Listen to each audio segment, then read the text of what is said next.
What is going on, everyone? We're back with another episode of Let's Grab Coffee.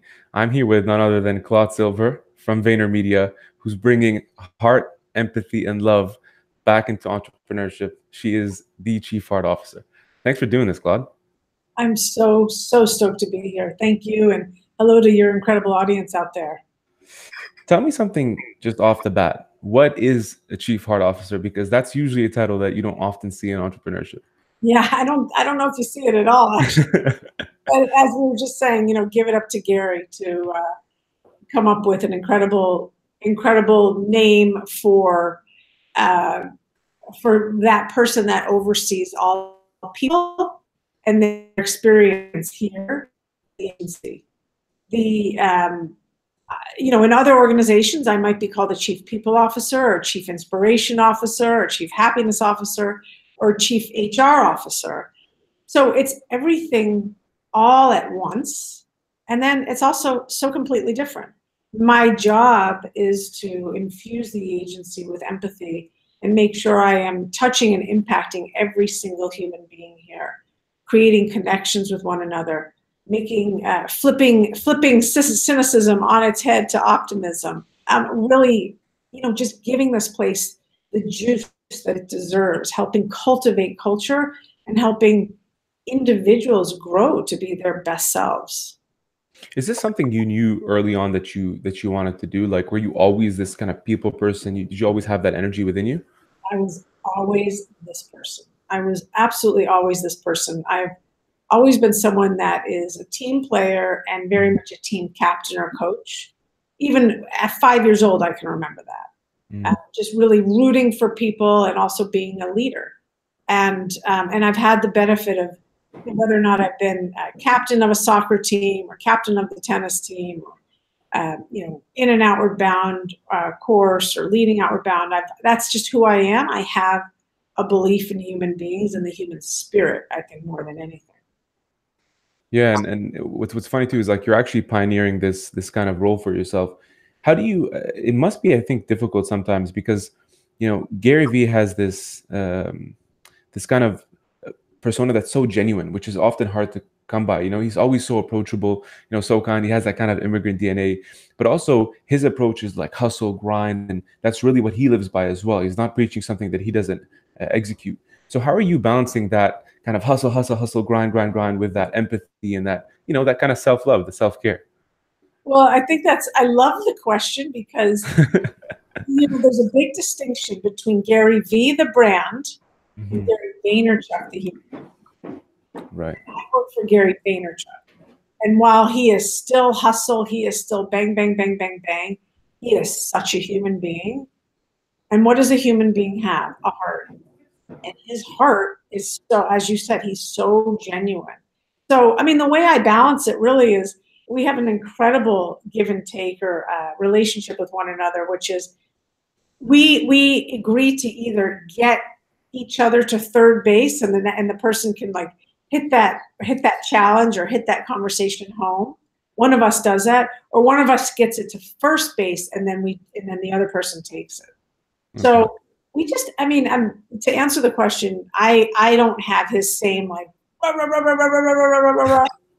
don't even know if that could be sorry, but I have a lot of motivation and energy inside of me, which comes out when I'm with people, I think in a very, very authentic, genuine, I am here with you way. And that's my balance is like, Gary does 5-minute meetings. It's very quick, very quick, very quick. And I'm spending more time with people so that I can really kind of like hold them. You know what I'm saying? Yeah. Yeah, it's almost giving them that kind of like the feeling of comfort, but also kind of safety that when I'm talking to you, I have enough of your kind of consciousness that I get my message across without having to be so snappy.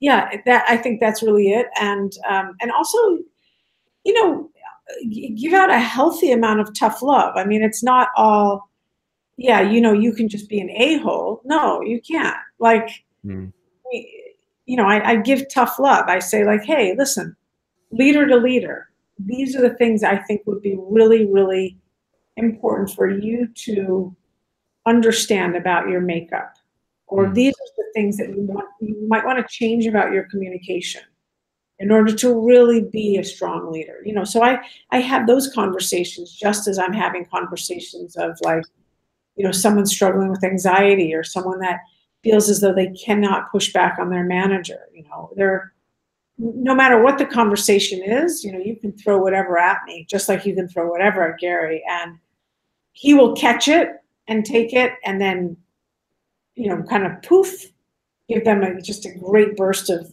energy, and I'll hold it for a bit and then give them a great bit of energy. Yeah, it's also interesting. Like when you talk about anxiety, I think, and I recently came across this, but like usually in business, when say you have a manager, a CEO, whoever you're dealing with as your kind of direct report or whatever, you often don't want to show that you're vulnerable. You know, say for example, you're having kind of like a bad day, a bad week, month, whatever. The first thing that maybe a manager traditionally would do is come to you and be like, George, what the hell, man? You're not meeting your metrics. You're not hitting your targets. What's going on? So it's kind of performance based rather than, George, let's take a step back. Like, what's actually going on in your personal world? Is there something you want to talk about? So how do you balance the two? Well, there is no balance. There's no need for balance. The only thing that's important is, hey, George, how are you doing? Hey, George, is there something going on outside of work? Hey, George, is there something that's getting you stuck here? It's all people first, then the profit, then the business. I mean, they all get entwined anyway, but we are the honey empire, not the empire honey. So there's no need to balance, because you keep people at the epicenter, then it's always going to be about them. Has there ever been a point where when you sort of enter this role, I think it's been 2 years now, correct? 3. 3 years. So from the time you kind of took on this role till now, what really has changed within that culture at VaynerMedia? I do believe what's changed at a macro is this idea of self-awareness, and that without self-awareness, it's very difficult to get to empathy. It's very difficult to move your ego out of the way when you don't have an idea of who you are or why you do the things that you do. And so I would say that the concept, the philosophy, and the application of finding self-awareness is now in the water. Whereas I think before, 3 years ago, was something we talked about, but like, how do you help someone become self-aware? I think now we have the tools and a lot of the trust of the agency that we are going to help them build these life skills. What was your approach when you were embarking on that journey for self-awareness? What kind of things did you do? Like, was it reading books? Was it talking to people? How was it for you? Well, I decided to go on a 93-day outward bound course when I was 19 to get my ass kicked. Is exactly what it was for me. I love it. Because when you're carrying 80 pounds on your back and you are out there with 9 guys and you're the only girl, and you're, freezing, what off in the Colorado Rocky Mountains, or, rafting class 5 rapids down the Grand Canyon, you pretty much get to know yourself real. And that's what I did. And from there, I mean, that was 1,000% how I got started in this entire world of being very interested in human behavior and human development, positive psychology, Buddhist psychology, spirituality. Is like, that's when I said, all right, I feel like I've cleaned myself up a bit. Now I want to understand myself. And then I went to a lot of, meditations or ashrams or spiritual settings. I got really into Marianne Williamson. I went to see her speak a lot. This is back in the 90s. So I pushed myself hard because I didn't want to be in pain. I was in pain. I didn't want to be in pain anymore. So, okay, self-awareness. I was in pain. Self-awareness. I don't want to be in pain anymore. Self-awareness. What am I going to do? No one else is going to get me out of this. So it was like, all right, this is it. This is your life. Let's go. Yeah, I mean, and that's often the case, right? You sort of realize that pain. You almost have to look yourself in the mirror, and then you have to do something about it. I think so many times you see the opposite. Like people identify the pain, but they're running, against the tide almost. It's often difficult though to address that directly, Well, right? Like, I mean, I'm sorry to interrupt you, but yeah, I mean, we're humans, and in many ways we're very gluttonous, and we want what we want when we want it, not realizing that there's such a thing as too much of something.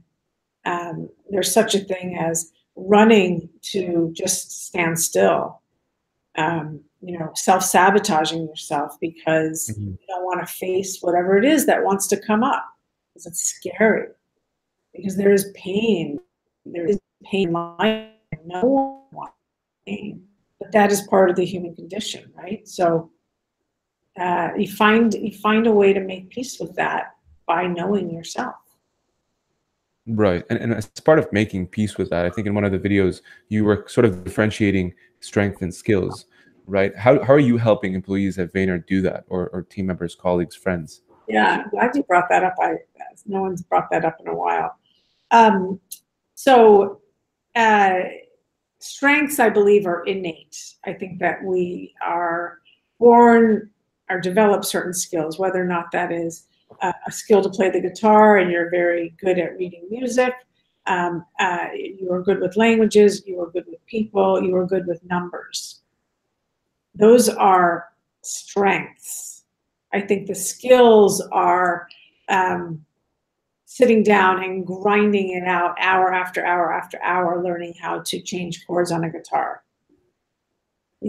A skill, if you are really good with people, the skill is spending time and time and time and time again with people and developing those muscles to be able to hold space for them in a non-judgmental way.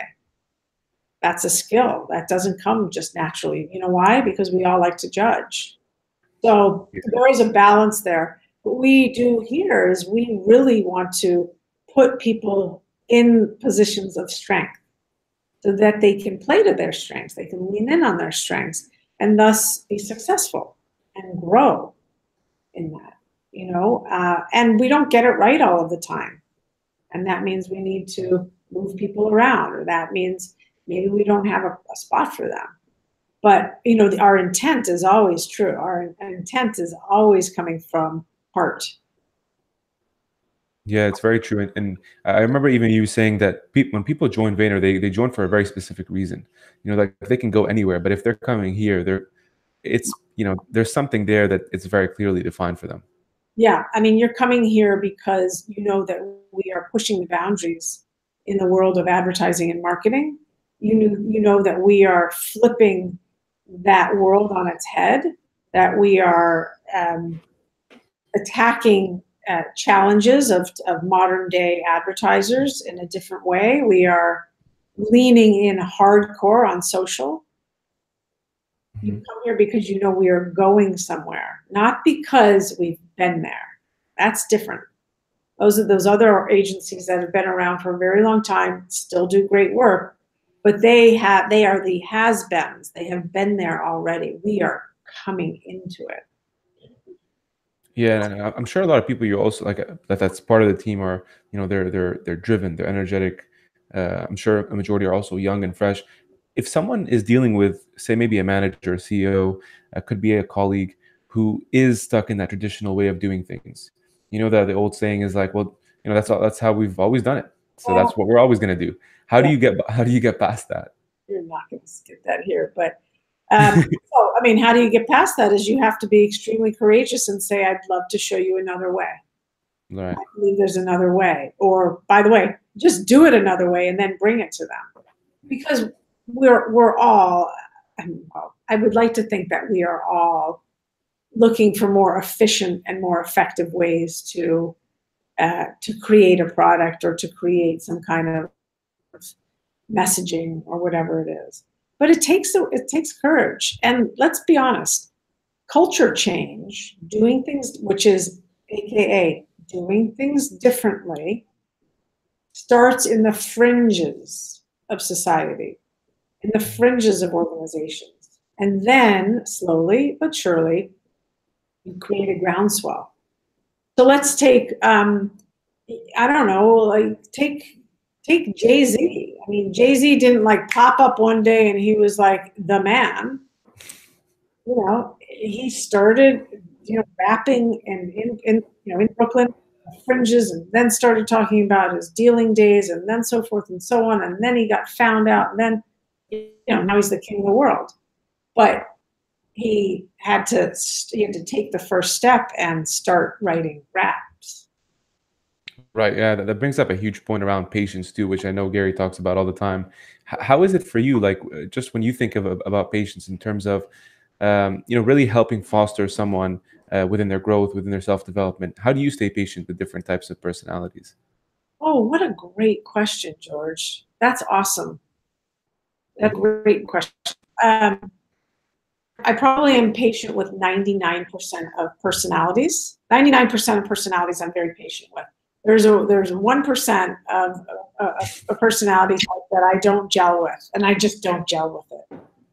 It's that personality type that does not take accountability for themselves, or won't be a bigger person and take responsibility when something really is their responsibility.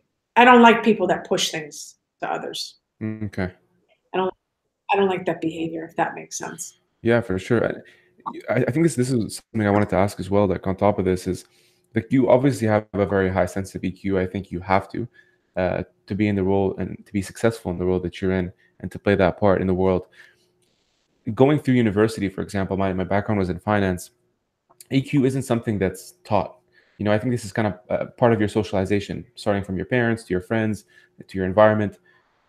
How, like, why is that more of a superpower in you? Like, what do you attribute that to over so many years? Being dyslexic and having to learn the world in a different way was a big part of it. Wow. For sure. Did not expect that. Yeah, I didn't do well in school, and I started not doing well in school early. So I was tutored very early. And when you see things differently, or you know that you are not the same type of academic student as someone else, like, you have to start to figure out how you can win at certain things. You know what I mean? Mm-hmm. So that was a big thing. I think the other thing is my parents and my nana, extremely, extremely generous people, extremely full of gratitude, and so they're people that want to serve. They want to bring value to people. So that, I think, I had great role models as well. Thank you. I had great role models in that. And let's see. I mean, I think the other thing is, I was aware that while I was an underdog when it came to academics, that I had a lot of strength when it came to people, making friends. So, yeah, it's a really interesting question. But for sure, I know, hand on heart, like, I had to figure out how to read people in a different way. That's crazy. I love that story. It's also because you almost found a way to turn that, maybe quote unquote challenge that maybe other people might have seen as a weakness, that you just turned that completely on its head and turned it into an extreme powerful strength. Oh, thank you. I mean, did you take the SATs? Yeah. Yeah. So did your listeners. So I took the SATs 3 times untimed. Oh. And still didn't get past 1150. And it's just like, some people are really poor test takers, and that just wasn't my jam. I just wasn't able to retain the information throughout all of those tutors that I had to tutor me through the SATs. So I'm so fortunate that I am an experiential learner, and that I found that out early in life. Yeah, well, it kind of reminds me of, you ever seen that picture of, there's like a row of different types of animals, and then there's a tree, and then there's someone sitting on a table looking at an elephant and saying, well, why can't you climb that? And there's a monkey right behind it. But I'd like to see it. I'll send it over. But it's just basically, it's saying, like, you got to play to your strengths. Yeah. And it's nice that you were able to do that. I think that's going to serve well for a lot of people. Yeah. I hope that's really helpful, because the thing is about life is that we're all so unique. You know, like you started in finance. Someone that's listening to your podcast right now, you know, is really into heavy metal. Someone else that's listening to your podcast is playing World of Warcraft. Someone else that's listening to your podcast right now is twiddling their thumbs, thinking, "Gosh, I'm really bored. What should I get up and do?" I mean, we're all different, and we need to respect the fact that we all come into this life and into this world, and by the way, into our jobs, bringing different, unique strengths. That's the deal. If someone is sitting in front of you right now, trying to apply to get into your team, what would an ideal candidate have in terms of overall kind of personality qualifications? Uh, Trying to get into VaynerMedia or trying to get into my team? Either or. If they're different, then we'll just stick to your team. Yeah. So I changed the way we hired a while ago. We used to hire for culture fit, and you know, if you had the skills, great. If not, we teach you that. And we're too big and need to be too fast now to hire like that. Also, that got us a lot of similar people, and I wanted to diversify the floor and make sure that we were honoring what the macrocosm is all about, which is different shapes and sizes and ethnicities and whatnot. So I changed it from culture fit to skill set fit and culture addition. And so skill set fit means we're going to look to see that, you know, if we're hiring you to be an editor, that you actually do know how to do video editing and you happen to be a great person. That's the deal. So what I'm looking for all the time is curiosity, spirit of generosity. I definitely want someone who is smarter than me. And there are a lot of them out there. And that, by the way, that means you have to bend the rules on what smart is. Right? Because, I mean, here's a riddle. Sure. Who is the smartest person in the room? The room. The room is the smartest person in the room. Because the room is a collective of everyone in the room. That's something that people don't even think about. People go into rooms, in the meeting rooms, you know, beating their chests, like, I am the smartest. I'm in Mensa. I got a 1650 on my SATs. I've won, you know, I've won advertising awards. All right, cool, whatever. Nice person. Do you understand that everyone is a learner and everyone is a teacher? That's what I'm looking for. Everyone is a student and everyone is a teacher. And by the way, the other thing I'm looking for, George, and this is so crucial, is that you don't want to be the hero. You want to be a guide. You want to be a coach. You want to help. You want to provide value. But you don't want to steal the sunlight. And I don't know how many people out there say that.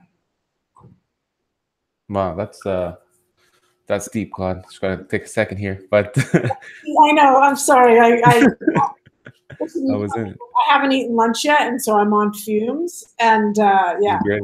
yeah. No, this is great. I really like the riddle too, and something that you always say is like your purpose or service is to bring the light out of other people, right? And is that kind of what wakes you up in the morning, like that kind of fire? The fire that I actually have in the morning, aside from you know, hanging out with my little baby, is I have a lot of excitement in me, and I have a lot of curiosity. Like how's this day going to unfold? What's going to happen in this day? Usually, it's what am I going to learn in this day? And you know, in the other day, I wrote down on a sticky. I wrote down words that each and every person that I met with said, and they inspired me. You know what I'm saying? I don't know if I'm being clear, but like I get you. People all day, 15 people, Right.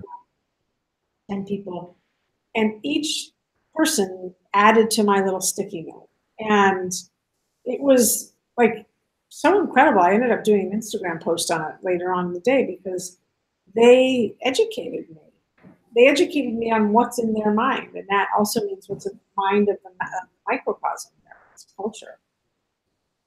Mm.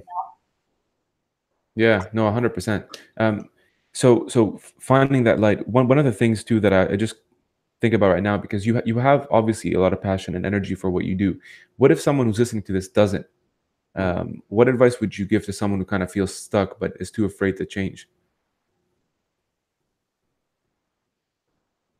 Well, first and foremost, how is stuck working for you? It's not working for you at all, is it? Probably not good. Making you miserable. One of the things I've asked people that are stuck often is, what inspired you when you were a kid? Hmm. Oh, I like tractor trailers. Oh, I wanted to be an astronaut. Oh, I like playing baseball. Oh, I liked arranging flowers in my mom's garden. Oh, I wanted to be a teacher. All right. Well, when we're children, we have such an amazing sense of wonder. You know, when we're kids, we've just so much curiosity, and we get inspired so easily. We find inspiration and passion. So then I take that question, and if you had all the money in the world and you never needed to work again, what would you do? Oh, I'd sail the seven seas. Oh, I'd go fishing in Tahiti. Oh, I'd go surfing all the big waves. Then why aren't you doing that? Why aren't you putting pen to paper, figuring out a 5-year plan, 3-year plan, so you can go sail the seven seas on your boat? You know, the fact of the matter is, you know, to get it much more practical to someone that's on the other end of this, we have one go around. And as a 25-year-old, you think you're going to live forever. And you will. You're going to live 75 more years probably. But this is the only body you get. This is the only skin you get. This is the only brain you get. And so why not use your imagination and make it the best 75 more years? Because no one else can do it for you. What happens when you let someone else live your life for you? It doesn't go well. Mm-mm. You know, you end up really, really, really having terrible feelings about them. They pushed you into a corner. That's the thing. Like, we have so much choice in this life. And as Gary says, like, you could have been born a truck, you know? Yeah. Could have been a truck. 1 in 400 trillion chances that George was born and that Claude was born. So, like, what are we doing here? What are we doing here? Like, and yes, it's easy to procrastinate, and I can procrastinate just like the best of them. But please do not waste your life. Just don't do it. How do you make the best use of yours? Well, having a baby has really helped me prioritize my life. And while I don't necessarily have balance, I have more guardrails. I know that I'm going to spend X amount of time with her in the morning and come into work at 8:45. And I know that I could easily work 10, 13-hour days. But now I leave at 5:45 so I can be there for bedtime, you know, and food. And then I get back online. So I have to prioritize my time because I'm responsible for another human being now. Mm-hmm. Whereas I lived a very long time only responsible for one person. I could do whatever I wanted, anytime I wanted, and no one would care. So I make sure that I squeeze this orange just as hard as I can every single day, so that I know, like, woof, I sweated today. I really worked hard today. I earned it today. What's like a 10 out of 10 day for Claude Silver look like? Like when you put your head on the pillow and then you're like, like this was a good day. What is that for you? I feel my energy was great. Like, my energy was high. I was able to be present with everyone. That's huge for me. I learned something. That's huge for me. I felt chills. I got the chills when talking to someone. So I knew that there was like a great energy meld going on. It was amazing. I probably had a good conversation with Gary, whether or not it was on text or in person or on the phone. And I would definitely say that more than anything, I felt that the accumulation of our cultures in all of our offices, that there were things in motion, that there were gifts that people were starting to feel about this culture. So yeah, so I think a lot of it comes to me really wanting to be a learner in life, but I'm a giver. I want people to feel like they got something out of me that day, that I was able to provide them with something, that they felt better after hanging out with me. Mm. That's just juicy. It's almost like what Will Smith says. He's like, my grandma used to always tell me before I go to bed, I always have to make someone's day better. Otherwise, I can't go to bed. And just that perspective, makes you want to do something good with your day.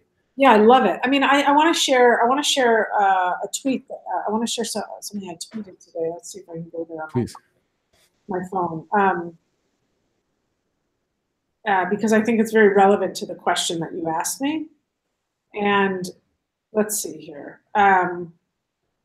Sorry, I'm holding up. Okay, this is what there are so many people who wake up every day and have belief, hope, and confidence in us. So many people are rooting for us.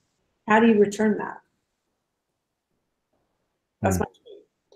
And what I'm saying there is, not only do we want to give, we want to recognize all of the people out there that every single day are like, whether or not it's your mom, your cousin, your daughter, your coworkers, people believe in you.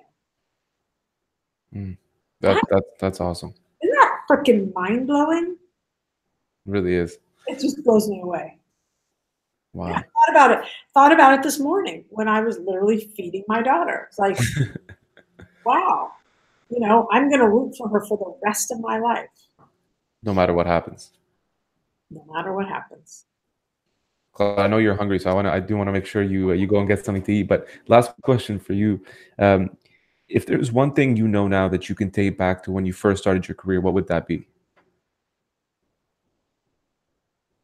That I am enough. That I am worthy of the job I'm sitting in.